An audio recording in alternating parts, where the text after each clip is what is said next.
పుష్పం, నల్లని మేఘంలో ఎర్రని కలువ, ఎర్రని కలువలో ఎర్రని మంకెన పువ్వు ఉంది. మళ్ళీ ఆ ఎర్రని మంకెన పువ్వులో తస్మిన్ మల్లీ కుసుమ సుషమాం, అందులోంచి మల్లె పువ్వు యొక్క కాంతి పైకొస్తోంది. అదేమిటి అసలు? నల్లమబ్బు ఏమిటి? నల్లమబ్బులో ఎర్ర కలువ ఏమిటి? ఎర్ర కలువులో మంకెన పువ్వు ఏమిటి? మంకెన పువ్వులోంచి తెల్లటి మల్లె పువ్వు కాంతి రావడం ఏమిటి? అసంభవం కదా ఇవన్నీ. ఎర్రని కలువలో మంకెన పువ్వు ఎర్రగా ఉంటుంది, బాగా ఎర్రగా ఉంటుంది మంకెన పువ్వు. ఎర్ర కలువ అలా ఉండదు. ఎర్ర కలువ మీరు ఎప్పుడైనా బాగా చూస్తే రేకుల మొదళ్ళ ఎందు కొంచెం తెలుపుతనం ఉంటుంది. అందులో మంకెన పువ్వు పెడితే మంకెన పువ్వు నెత్తురులో ఉంటుంది, అంత ఎర్రగా ఉంటుంది. దానిలోంచి ఎర్రటి కాంతులు రావాలి. కానీ తస్మిన్ మల్లీ కుసుమ సుషమాం, అందులోంచి తెల్లని మల్లె పువ్వు యొక్క కాంతి వస్తోంది. సంభవం అసలు ఒక్కనాటికి కుదరదు. పైగా తత్ర వీణా నినాదం, అందులోంచి వీణ యొక్క శబ్దం వినపడుతోంది. అదేమిటి? పువ్వుల్లోంచి ఎక్కడైనా పోని ఈ ఒక భ్రమరము యొక్క ఝంకారము వినపడింది అన్నారనుకోండి, అంగీకరించవచ్చు. కానీ అలా లేదయా, ఆ మల్లె పువ్వులో వీణానాదం వినపడుతోంది. వ్యావృణ్వానా సుకృతలహరి కాపి కాంచీనగర్యా, ఇవన్నీ ఎక్కడ జరుగుతున్నాయి? పరమశివుని యొక్క సుకృత లహరి, ఆయన పుణ్యాల పంట ఆ కామాక్షి అమ్మవారు ఉన్నటువంటి కాంచీనగరంలో ఐశానీశాం కలయతితరా ఐంద్రజాలం విలాసం. ఇది ఐశానీష అంటే ఈశానుని యొక్క భార్య యొక్క ఇంద్రజాలము అన్నారు. ఆవిడ చేస్తోందిట ఆ ఇంద్రజాలం. ఎవరు? పేరు ఎక్కడైనా వాడారా అసలు? మూకశంకర్లు ఎక్కడా పేర్లు లేవు. పైగా అమ్మవారి గురించి చెప్తూ పరమశివుడి పేరు ఒక్కటే చెప్పారు. ఐశానీశాం కలయతితరాం ఐంద్రజాలం విలాసం అంటే ఈశానుడు. ఈశానుడు పరమశివుడు. ఈశాన సర్వ విద్యానాం ఈశ్వర సర్వభూతానాం బ్రహ్మాధిపతిర్బ్రహ్మణోధిపతి బ్రహ్మ శివోమే అస్తు సదాశివోం. ఆ మంత్రానికి ఉన్న గొప్పతనం ఏమిటంటే ఆయనని సదాశివుడు అని.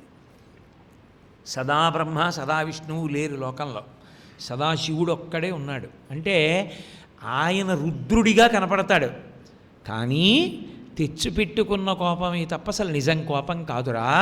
ఆయన ఎప్పుడూ సదాశివుడు, ఎప్పుడూ సంతోషంగా ఉంటాడు, ప్రసన్నంగా ఉంటాడు. ఆయనకి కోపమే లేదు. అందుకని సదాశివుడు ఎప్పుడూ కోపం లేనివాడు కాబట్టి సదాశివుడు. అప్పుడప్పుడు కోపం వచ్చేవాడు కాడు, ఎప్పుడూ కోపం లేనివాడు ఆయన. కానీ ఆయన రుద్రుడు, కోపం ఉన్నట్టు కనపడతాడు. ఎందుకంటే మనం ధర్మంలో ఉండాలని ఆయన కోరిక. అందుకు కాబట్టి ఆయన భార్య ఉందే, ఆవిడ ఇంద్రజాలం చేసిందయా అన్నారు మూకశంకర్లు. ఇంద్రజాలం చేసేవాడు ఏం చేస్తాడు? అక్కడ లేని వస్తువు ఉన్నట్టుగా కనపడేటట్టు చేస్తాడు. అలా చేస్తే దాన్ని ఇంద్రజాలం అంటారు. ఏమిటి ఆవిడ చేసిన ఇంద్రజాలం? ఇదిగో ఇదే. తామ్రాంభోజం జలదనికటే తత్ర బంధూక పుష్పం. ఇప్పుడు ఈ శ్లోకాన్ని నేను చెప్పేసి అటువంటి ఇంద్రజాలం ఆవిడ చేసింది, ఆ ఇంద్రజాలం ఏమిటో మీరు ప్రయత్నించండి అని వదిలిపెట్టేశాను అనుకోండి, మీరు ప్రయత్నం చెయ్యాలా వద్దా? అలా ఎలా కుదురుతుందండి? నల్ల మబ్బులో ఎర్ర కలువ పువ్వు అసలు ఎందుకు పూస్తుంది? పుయ్యదు, ఒక్కనాటికి రాదు. మబ్బులో పూలు పూస్తాయా? పుయ్యవు. పూసిందనుకోండి పోని, ఆ ఎర్ర కలువలోకి మళ్ళీ మంకెన్న పువ్వు ఉంటుందా? ఉండదు. మంకెన్న పువ్వు ఉన్న అందులోంచి మల్లెపూల కాంతి, మల్లెపూల తెలుపుతనం వస్తుందా? రాదు. వచ్చిన అందులో వీణానాదం వినపడుతుందా? ఒక్కనాటికి వినపడదు. ఇది ఇంద్రజాలం అంటే నిజానికి అది లేదు. కానీ అలాంటిదేదో ఉంది. ఏమిటది? అది సత్యం. ఆ సత్య వస్తువుని మీరు పట్టుకోవాలి. తామ్రాంభోజం జలదనికటే, దేని దగ్గరలో ఉందో దాన్ని ముందుకు తీసుకురండి.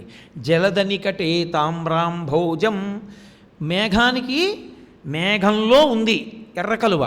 ఏదా మేఘం అంటే నల్లని మేఘం, కేవలం నల్లగా అంటే అన్నిటినీ తనలోకి లాగేసుకునే నలుపు కాదు. మేఘము యొక్క నలుపునకు ఒక లక్షణం ఉంటుంది, కాంతి ఉంటుంది. కాంతి ఉండి చమాయింపు ఉంటుంది, తడితడిగా ఉంటుంది మేఘం. తడితడిగా ఉండి చాలా అందంగా ఉండి కారుణ్యం ఉండి అది వర్షిస్తుంది. దానికి లక్షణం ఉంటుంది, అది నీళ్లని వర్షిస్తుంది. శరత్కాల మేఘం వర్షించదు, కానీ వానాకాలంలో వచ్చే నల్లమబ్బు వర్షిస్తుంది, కాంతితో కూడినదై ఉంటుంది. అలా అమ్మవారి విషయంలో నల్లగా ఉండేది ఏది కాంతితో? ఆమె కబరీబంధం, ఆమె జుత్తు. అంటే తామ్రాంభోజం, అమ్మవారిని చూసిన వాడికిట అమ్మవారి కబరీబంధం చూస్తే జుత్తు ముందే ఏమనిపించింది? నల్ల మబ్బులా కనపడిందిట ఆ జుత్తు. ఎందుకని? ఎందుకు మూకశంకరుల శ్లోకం అలా మొదలుపెట్టారు అంటే, అమ్మవారి శరీరము మంత్రస్వరూపం, అమ్మవారి శరీరము అక్షర సమామ్నాయ స్వరూపం. ఆదిక్షాంత సమస్త వర్ణనకరి శంభుప్రియేశాంకరి మొన్న చెప్పే కదూ. ఆ తల్లి స్థూల రూపాన్ని కూడా పొందుతుంది భక్తుల యొక్క సౌకర్యార్థం. అదే కామాక్షి స్వరూపం. ఆ కామాక్షి స్వరూపం జలద నికటే, నల్లటి నీరు నిండిన మబ్బెలా ఉంటుందో ఆవిడ జుత్తు అలా ఉంది. జుత్తు అలా ఉంది అంటే ఆవిడ విరబోసుకుంటుందని కాదు. అమ్మవారు జుత్తు విరబోసుకోదు. అమ్మవారు ఏమిటి? అసలు ఎవరూ విరబోసుకోకూడదు. ప్రత్యేకించి స్త్రీ కేశపాశము చివరి భాగము జల్లుకుని ఉండరాదు అని శాస్త్రవాక్కు. కాబట్టి ఆవిడ ముడి వేసుకుంటుంది. కబరీబంధం అది మబ్బులా ఉంది. ఎందుకంత గొప్పదాంతో మొదలుపెట్టారు? జుత్తుతో మొదలుపెట్టడం ఏంటి? లోకంలో అత్యంత హేయమైన పదార్థముగా పరిగణింపబడేటటువంటిది జుత్తే. ఎందుకంటే మీరు భోజనం చేస్తుంటే వెంట్రుక వచ్చిందనుకోండి, ఇక తినకూడదు, ఉత్తరాపోసనం బట్టి లేచిపోవాలి. వెంట్రుక అంత హేయం. ఆ వెంట్రుకతో చెయ్యకూడని పనులు చాలా చేస్తూ ఉంటారు. అందుకే వెంట్రుక అంత హీనమైంది లేదు. పైగా వెంట్రుక చెమటతో కలిస్తే పేలు మొదలైనవి పుడతాయి, స్వేదజములు పుడతాయి అందులోంచి. అంత హేయమైనటువంటి వెంట్రుకలు ఏ ఉన్నాయో అవి పాపములకు స్థానములయ్యి ఉంటాయి. అందుకు వెంకటేశ్వర స్వామి వారికి తలనీలాలు ఇస్తారు. ఆయనకేమి ఇంతమందిని సృష్టించిన వాడికి ఆయనకేం వెంట్రుకలు తక్కువై కాదు. వెంట్రుకలు ఇచ్చేయడం అంటే తలనీలాలు ఇచ్చేశాడు అంటే పాపములను వదిలిపెట్టేశాడు అని. వేం కటతీతి ఇది వెంకట. వేం అంటే పాపం తీసేసినవాడు వెంకటేశ్వరుడు. పాపములు వెంట్రుకలను ఆశ్రయించి ఉంటాయి కాబట్టి ఆ వెంట్రుకల్ని తీసేస్తే పాపములను పోగొట్టేసుకున్నాడు పరమేశ్వర సన్నిధానంలో అని. కాబట్టి ఆ వెంట్రుకల గురించి ప్రస్తావించారు ఎక్కడ. మరి లోకంలో అత్యంత గొప్పది, దృష్టిదోష నివారణ చేయగలిగిన పూజనీయమైన వెంట్రుకగా చెప్పబడేది కేవలముగా ఒక్క ఏనుగ వెంట్రుక. అది మాత్రం తావీజులో పెట్టి కట్టుకుంటారు. గోవు యొక్క వెంట్రుకలు గొప్పవైనా ఆ వెంట్రుకలను ఎవరు తీయరు, దాన్ని తీయకూడదు, దోషభూయిష్టం అది. దేవతలందరూ ఆవహించి ఉంటారు అక్కడ రోమకోపముల యందు.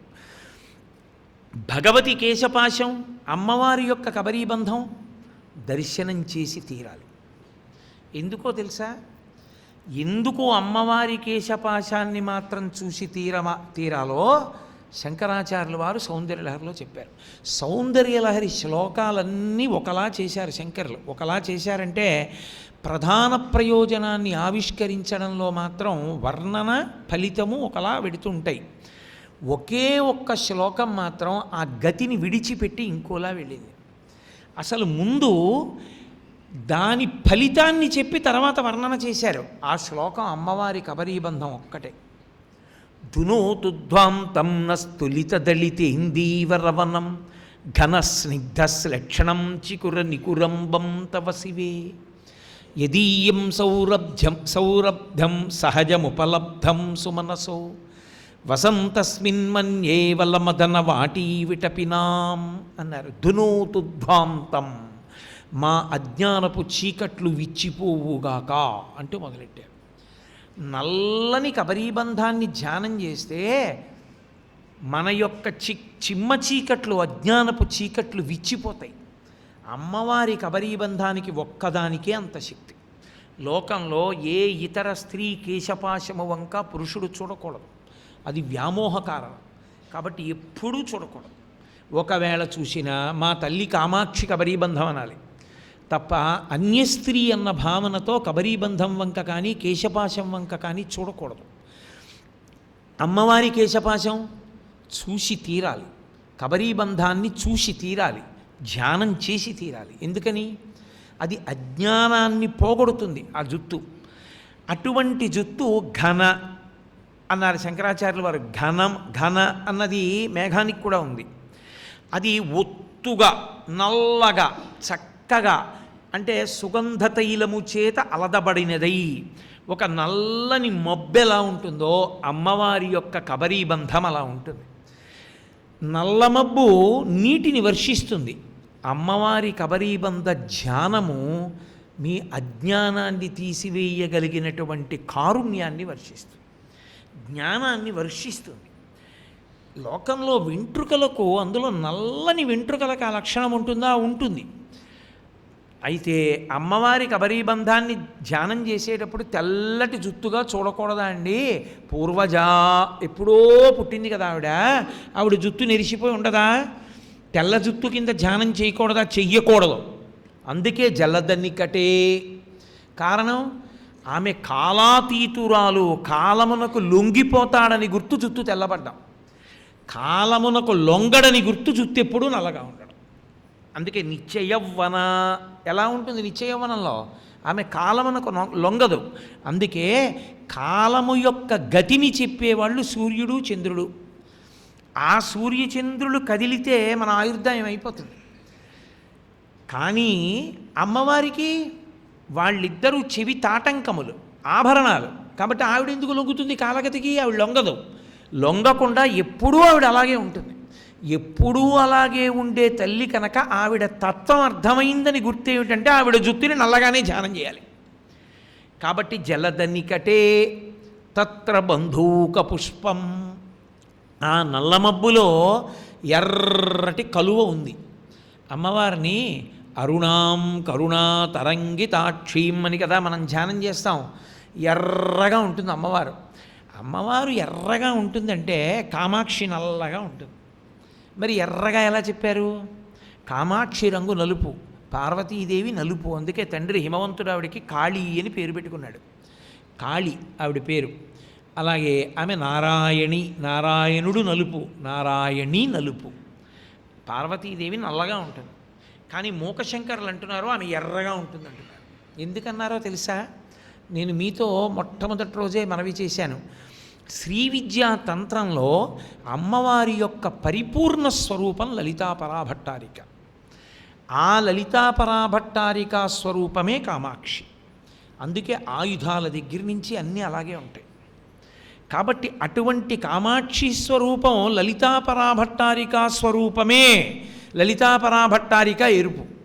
ఎర్రగా ఉంటుంది అంటే అదేదో వ్యామోహం. ఆవిడ ఎర్రగా ఉంటుంది, ఆవిడ నల్లగా ఉండదు, లేకపోతే నల్లగా ఉంటుంది ఎర్రగా ఉండదు, రంగుల కోసం కాదు. ఎర్రగా ఉంటుంది అన్న మాటకు అర్థం ఏమిటో తెలుసా? విడిపోవడం ఎరుపు వలన విడిపోతారు, కలిసిపోవడం ఎరుపు వలన కలిసిపోతారు. అది ఎరుపు యొక్క లక్షణం. అందుకే ఇప్పటికీ లోకంలో ఎర్ర జెండాలు పట్టుకునే వాళ్ళందరూ మార్పు కోసం ఎర్ర జెండాలు పట్టుకున్నాం అంటుంటారు. ఎరుపు దేనికి గుర్తు అంటే మార్పునకు గుర్తు. ఏదా మార్పు? సోహం. ఇక్కడే అహం బ్రహ్మాస్మి అని, అంటే జీవుడు బ్రహ్మము వేరులేని వారై ఒక్కటై ఉన్నప్పటికీ అజ్ఞానము చేత నేను జీవుణ్ణి నేను శరీరం అని భగవంతుడి నుంచి విడిపోయి కిందకొచ్చేయడమే ఎరుపు. విడిపోయాడు. దీనికి కారణం అమ్మవారి మాయ. ఆవిడ మాయ వలన భగవత్తత్వము తెలియదు. సదసద్రూపధారిణి అని పేరు ఆవిడికి. అసత్తు ఎందు సత్తు చూపిస్తుంది. ఇది అసత్. అసత్తైన శరీరంలో సత్తు చూపిస్తుంది. అంటే ఇదే నేను అనిపిస్తుంది, ఇదే నేను, ఇది ఉండాలనిపిస్తుంది. అసలు సత్ ఆత్మ, అది కనపడదు. అది ఉందన్న మాట ఎరుకలోకి రాదు. సత్తు అసత్తుగా, అసత్తు సత్తుగా కనపడేటట్టు చేసినది ఎవరో ఆమెయే మాయాస్వరూపిణి. అందుకే శంకరాచార్యులు వారు సౌందర్యలహరి చేస్తే మహామాయా విశ్వం భ్రమయసి పరబ్రహ్మ మహిషి అంటారు. మహామాయాస్వరూపిణి అయి పునర్జన్మల వైపుకి తిప్పుతూ ఉంటుంది ఆవిడ. అందుకే సీతమ్మ తల్లి మండోదరి యందు సీతమ్మ కనపడేటట్టు చేసింది హనుమకి. ఆయన పెద్ద ఆటలాడాడు, పైకి ఎక్కాడు, కిందకి దూకాడు, తోక తీశాడు, ముద్దు పెట్టుకున్నాడు. అన్నీ చేసిన తర్వాత కోతి బుద్ధి బయట పెట్టుకున్నాడు అన్నారు హనుమ. అంటే అసత్తు ఎందు సత్తు చూపించింది, మండోదరి ఎందు సీతమ్మని చూపించింది ఆవిడ. అసలు సీతమ్మ కనబడితే ఒక్కసారి కన్నులంబట ఇలా నీరు కారిపోతూ ఆయన అలా ఉండిపోయాడంతే. అది అమ్మవారు అసత్తు ఎందు సత్తును, సత్తు ఎందు అసత్తును చూపించి లోకాన్ని మాయలో తిప్పగలదు. ఆవిడే జీవుడిగా కిందకి విడగొడుతుంది. ఆవిడే అనుగ్రహిస్తే మళ్ళీ ఈ జీవుణ్ణి బ్రహ్మమునందు కలిపేస్తుంది.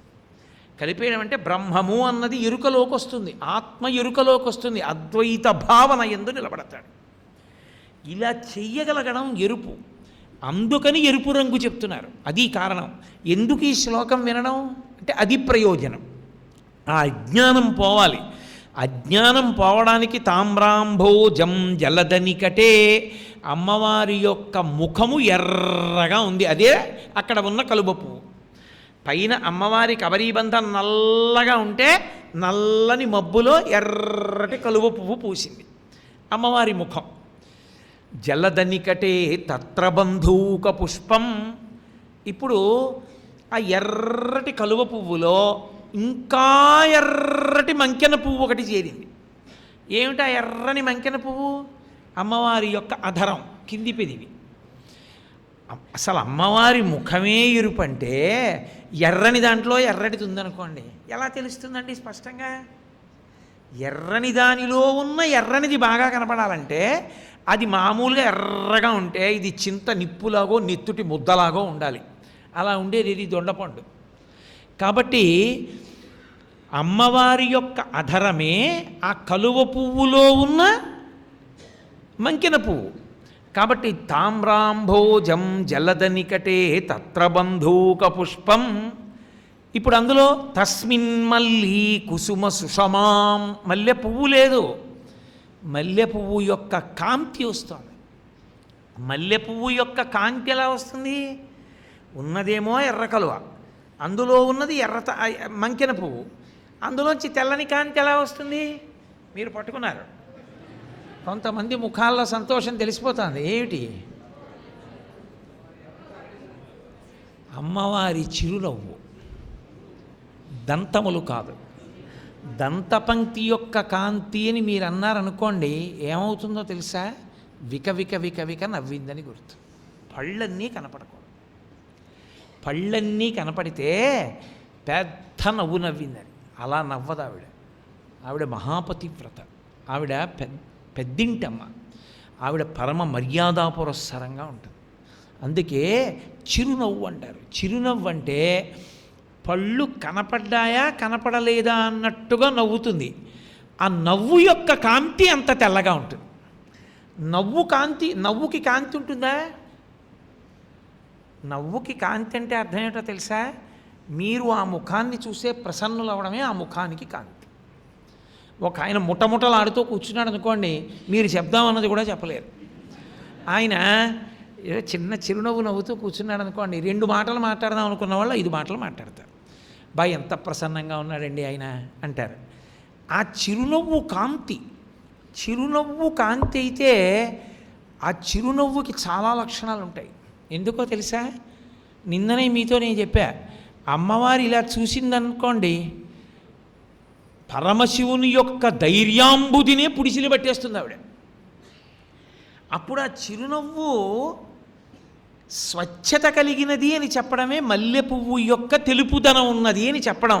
స్వచ్ఛత అన్న మాటకు అర్థం ఏంటి అంటే, అవతల వారు చేసేటటువంటి పాపకర్మలను చూస్తూ కూడా, అరే వీడు మారితే బాగుండురా, వీడి మనసు మారితే బాగుండు, వీడికి బుద్ధి ఇచ్చానురా, వీడు నా పాదములను స్మరిస్తే బాగుండు అని ఎంతటి రాక్షసులైన వారి దగ్గర కూడా అరే వీడు బాగుపడాలని కోరుకోగలిగినటువంటి తల్లితనానికి చిరునవ్వుకి మల్లె పువ్వు లాంటి చిరునవ్వు అని పేరు.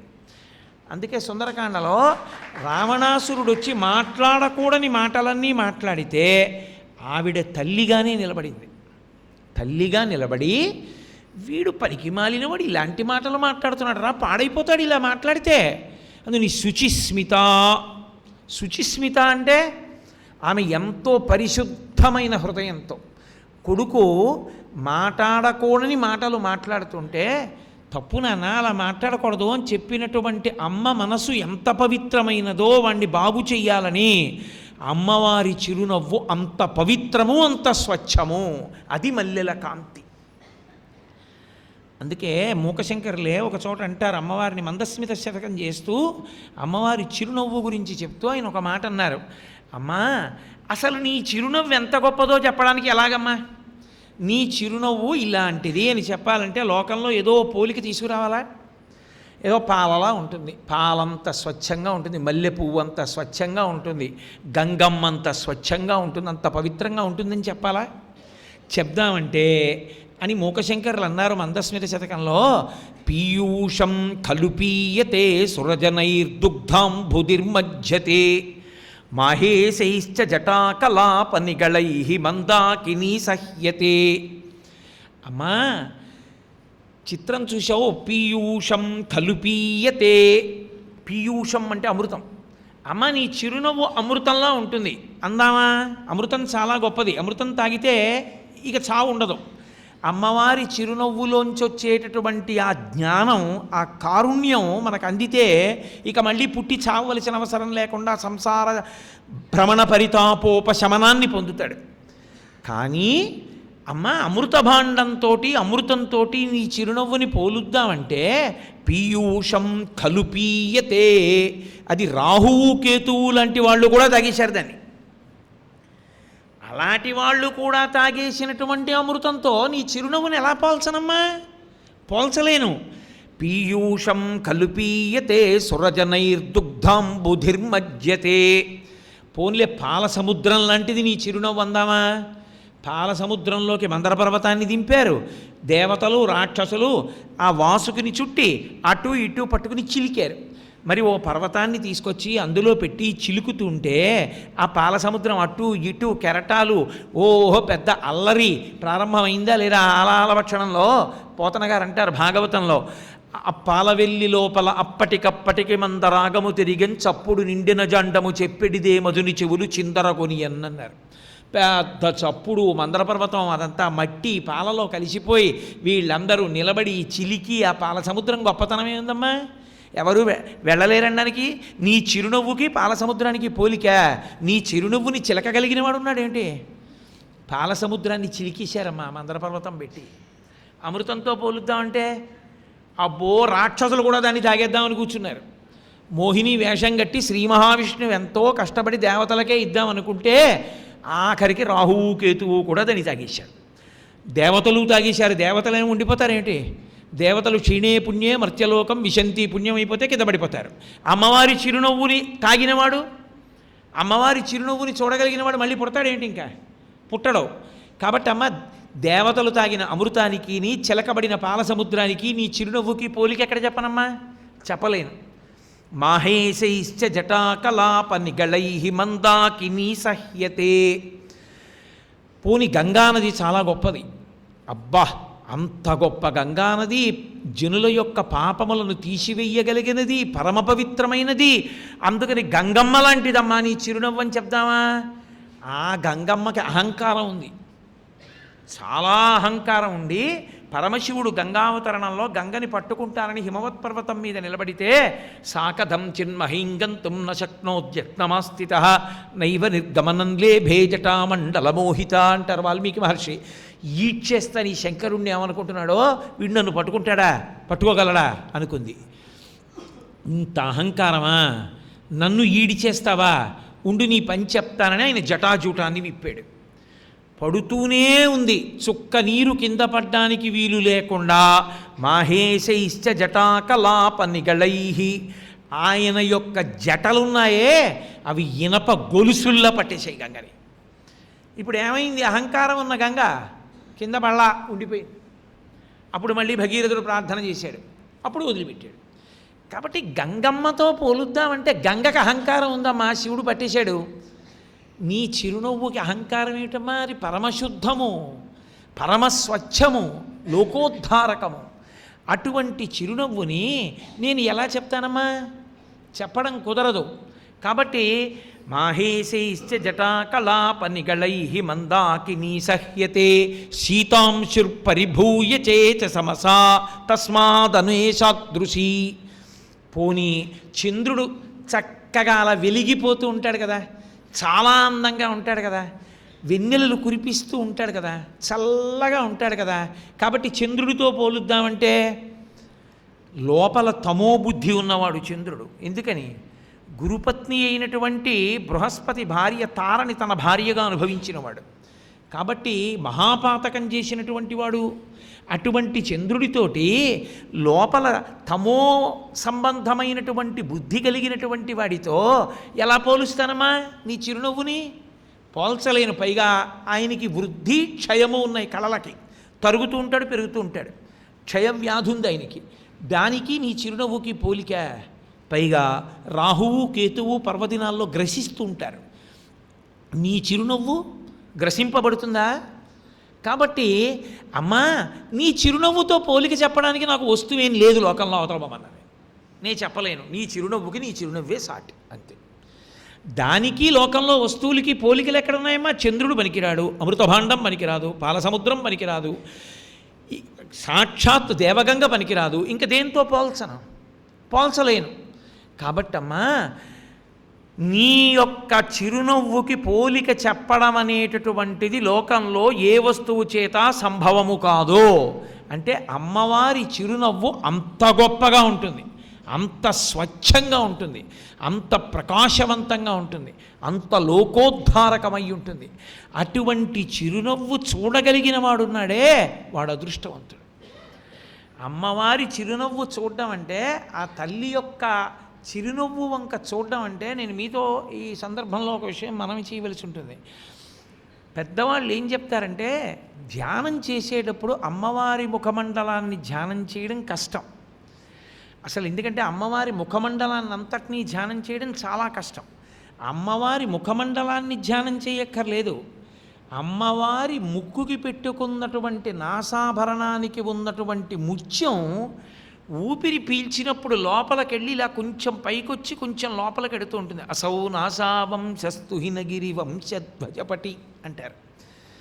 పెళ్ళయిన తర్వాత కొంతకాలం ఆ శ్లోకాన్ని చదువుతూ అమ్మవారి ముక్కులోంచి బయటికి వచ్చి లోపలికి వెడుతున్నటువంటి ముత్యాన్ని కానీ ధ్యానం చేస్తే మళ్ళీ ఆ వంశంలో అతని కడుపున 3 తరాల లోపల శంకర భగవత్పాదుల వంటి, చంద్రశేఖరేంద్ర సరస్వతి మహాస్వామి వంటి, చంద్రశేఖర భారతి వంటి మహాపురుషులు పుడతారు. అంటే అమ్మవారి ముక్కుకి పెట్టుకున్నటువంటి ముత్యం లోపలికెళ్ళి పైకి రావడం ధ్యానం చేస్తేనే అంత గొప్పదైతే, అమ్మవారి ముఖమండల ధ్యానం మాటలు కాదది. అందుకే శంకరాచార్యుల వాళ్ళ లలాటం లావణ్యజ్యుతి విమలమాభాతి తవయత్ అంటూ ప్రతిదానికి లలితా సహస్రనామ స్తోత్ర వ్యాఖ్యానమా అన్నట్టుగా శ్లోకాలు ఇచ్చారు, బీజాక్షర సంపుటీకరణం చేస్తూ. అంత గొప్ప ధ్యానయోగ్యము. పైగా మీకు ఇంకొక రహస్యం ఏమిటో తెలుసా? అమ్మవారి యొక్క ముఖమండలాన్ని కానీ నిజంగా ధ్యానం చెయ్యగలిగిన వాడు ఎవడైనా ఉంటే వాడికి ఉత్తర క్షణంలో కనపడేది అంటే పూర్ణచంద్రబింబం కన్నా 1,000,000 రెట్ల ప్రకాశవంతంగా కనపడుతుంది ఆవిడ చిరునవ్వుతో. కనపడడం వల్ల ఏమవుతాడంటే ఒక పట్టాన బహిర్ముఖుడు కాలేడు.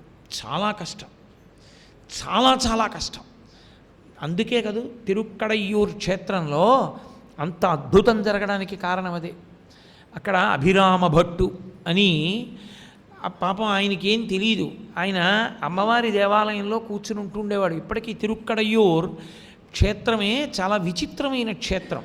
అన్ని చోట్ల పరమశివుడి పక్కన ఉంటుంది అమ్మవారు. ఒక్క తిరుక్కడయ్యూరులో మాత్రం అయ్యవారికి అభిముఖంగా బయట దేవాలయంలోంచి చూస్తుంటుంది అమ్మవారు. అటువంటి తిరుక్కడయ్యూరులో అమ్మవారిని ధ్యానం చేస్తున్నాడు ఆయన ముఖమంటపంలో కూర్చుని. ధ్యానం చేస్తున్నప్పుడు అమ్మవారి ముఖాన్ని ధ్యానం చేస్తున్నాడు. అసలే చంద్రబింబం, అందులో చిరునవ్వు, ఆ చిరునవ్వుల యొక్క కాంతులు, వీటిని ధ్యానంలో ఉన్నాడు. శరభోజీ మహారాజు గారు వచ్చాడు దర్శనానికి. అందరూ లేచి నిలబడ్డారు, ఈయన ఒక్కడే నిలబడలేదు. పక్క వాళ్ళని అడిగాడు, ఎందుకు నిలబడలేదని అడిగారు. అడిగితే చంపేస్తాడేమో, ధ్యానంలో ఉన్నాడంటే అంత ధ్యానం చేయగలిగిన వాడా అని ప్రశ్నలు వేస్తాడేమోనని, ఉన్మాది మహాప్రభో పిచ్చివాడు అలా కూర్చుంటాడన్నారు. ఆయన లోపలికి వెళ్ళి అమ్మవారి పూజ చేసి దర్శనం చేసుకుని బయటకు వస్తున్నాడు. ఆయన అలాగే ఉన్నాడు అభిరామ భట్టు. ఉంటే ఆయనకు అనుమానం వచ్చింది. ఆయన ముఖం యొక్క కాంతి వంక చూశాడు, ఆ ఆనందం చూశాడు. లోపల అమ్మవారి ముఖమండల ధ్యానం చేస్తున్నాడు. ఆ సంతోషాన్ని చూసి ఇతను ఉన్మాది కాడు అని తెలుసుకున్నాడు. బహిర్ముఖుణ్ణి చేయమన్నాడు. ఏదో మెల్లిగా తట్టారు, చేశారు. బహిర్ముఖుడు ఇక్కడ కళ్ళు తెరిచాడు. కానీ అమ్మవారి ముఖమండల